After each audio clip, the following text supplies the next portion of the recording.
Hello everyone, welcome to the HardReset channel, and today I'm going to show you how to track workouts in the MyFitnessPal food tracking app.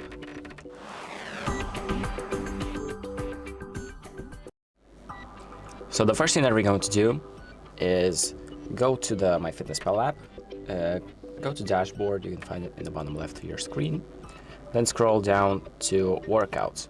So press on that, and here you have like some exploration, so like a schedule and workouts that you can do throughout the day. Then you also have your routines where you can create your own routines that you want.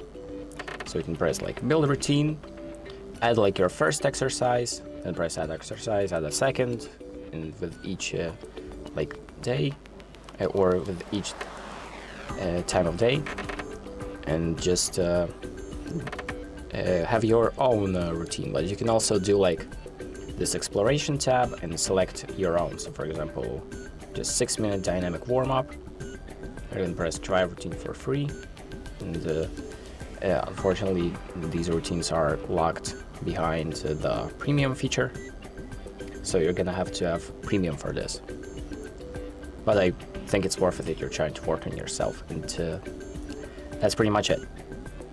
Thank you for watching. I hope this video helps you, and make sure to like and subscribe.